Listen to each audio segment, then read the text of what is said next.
What's up, everybody? I'm going to read a few verses here real quick.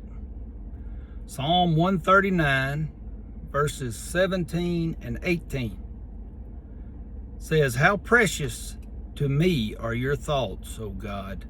How vast is the sum of them. If I would count them, they are more than the sand. I awake and I am still with you." How vast are your thoughts about me, oh God. I was doing my morning devotion and studying a little bit this morning, and was led to Psalm 139 for something else, for a different part. But as I read the whole thing, these verses stuck with me. I've read them, I don't know, quite a few times. And I think they stuck with me. No, I don't think I know. I know they stuck with me. Because I've got some people in my life right now that I can tell they're struggling. They seem to be struggling. And I'm worried about them. Particularly, there's one lady, I won't name her name. I don't have to. God knows her name. She just doesn't seem herself. Seems down, frustrated. And I get it. Got a lot going on. But, you know, there's a lot of people in this world that struggle. And my words to you this morning, which are God's words, are He knows your struggle. He hadn't forgot about you. And He's thinking about you more than you can imagine. You know, David sums it up perfectly here and says, "Your thoughts of me," what's the words? "I think about how precious to me are your thoughts, O God, for they are more numerous than the sand." You know, there is, Google tells me, and I won't argue with it, seems logical to me based on a grain of sand.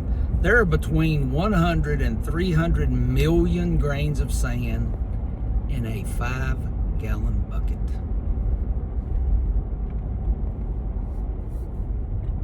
Now, figure that out over the face of the planet. I won't even go that far. If you've been to the beach lately,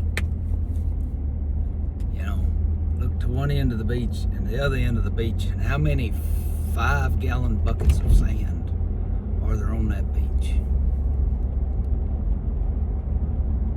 God's thoughts for you, David tells us, are more numerous than that. That's how many times He's thought about you.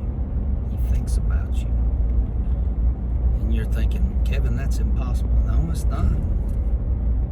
It is impossible for my tiny brain to do that, and it is impossible for your brain to do that. But it is not impossible for God, because He knows all, and He created all. And how does He choose to spend His time? Thinking about you and me. You know, Jesus thought about and still thinks about you and me constantly. If He didn't, He wouldn't have come down to this broken earth and made the perfect sacrifice for you and for me. For you and for me. Why would He do that? Because He was thinking of us. It did not benefit Him. benefited us. And when he was hanging up on that cross, atoning for sin, he was thinking of me, and he was thinking of you. Was he in agony? Absolutely. Was it more agonizing than I can imagine? Yes. But instead of thinking about the agony, instead of thinking about why did it have to happen this way,